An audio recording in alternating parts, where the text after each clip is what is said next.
शुरू होगा 10 सेकंड बाद।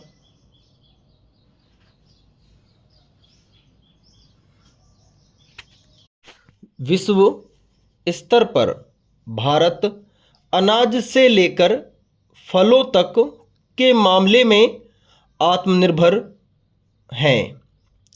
यह उत्तर प्रदेश से लेकर पश्चिम में महाराष्ट्र और दक्षिण के आंध्र प्रदेश तक गेहूं, चावल और फसल वाले 10 से अधिक कृषि प्रधान राज्यों से समृद्ध है और लगभग आधी कार्यरत जनसंख्या कृषि में संलग्न है।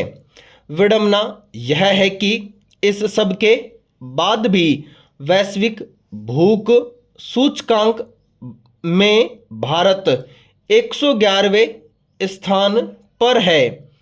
एक बड़ा वर्ग ऐसा है जिसके लिए एक समय के भोजन की व्यवस्था हो पाना भी दुर्लभ है, तो दूसरी तरफ एक वर्ग वह भी है जिसकी आदतें इस समस्या को और बढ़ा रही है।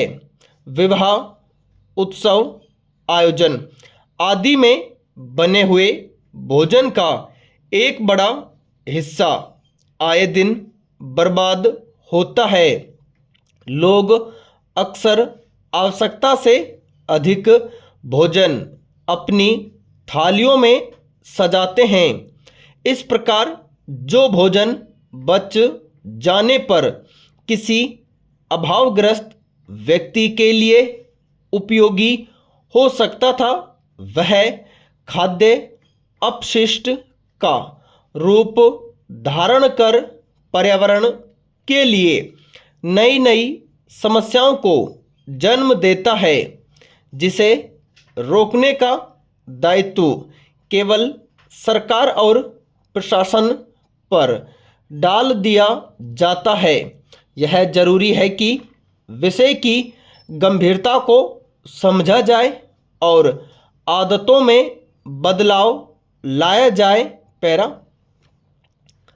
तमाम दावों और कथित कवायदों के बावजूद महत्वपूर्ण परीक्षाओं के प्रश्न पत्र समय से पहले बाहर आ जाने की घटनाओं को रोका नहीं जा रहा है। ऐसे में परीक्षाएं बेमानी होती जा रही हैं। हाल ही में विश्वविद्यालय अनुदान आयोग की नेट परीक्षा को भी रद्द कर दिया गया।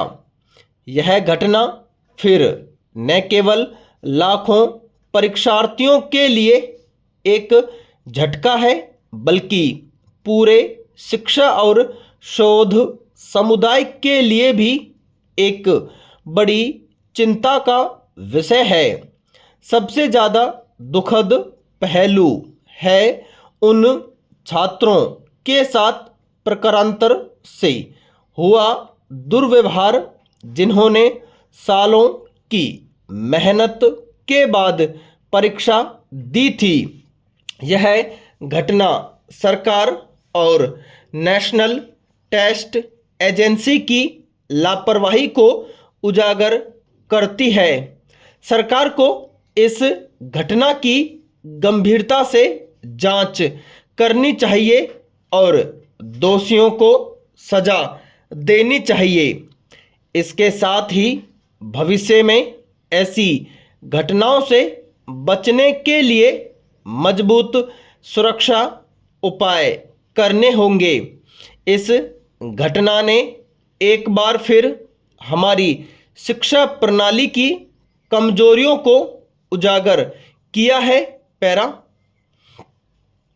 मनुष्य एक सामाजिक प्राणी है।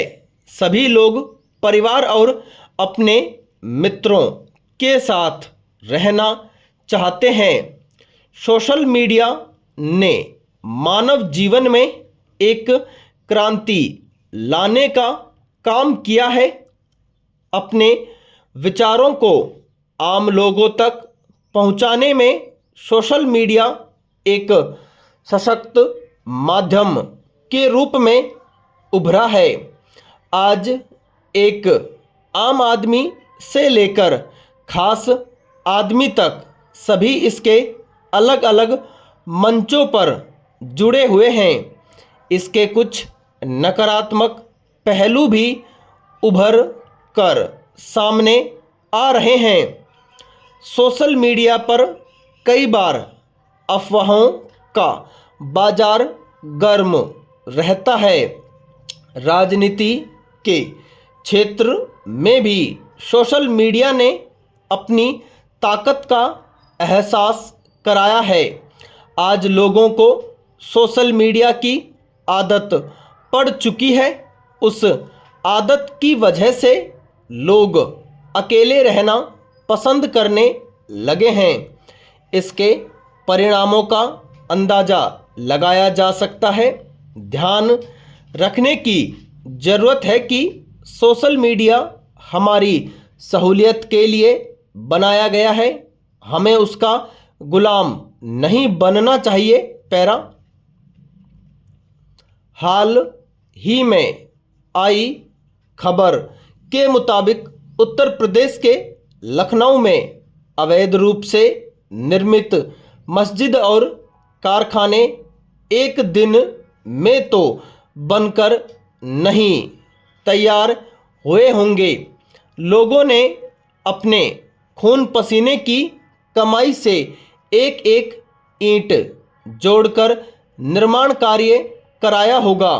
सवाल है कि जब लोग इस प्रतिबंधित क्षेत्र में तत्समय अवैध निर्माण कार्य कर रहे थे या करा रहे थे, तो क्या अवैध निर्माणों को रोकने की जिम्मेदारी इन संस्थाओं के अधिकारियों की नहीं थी?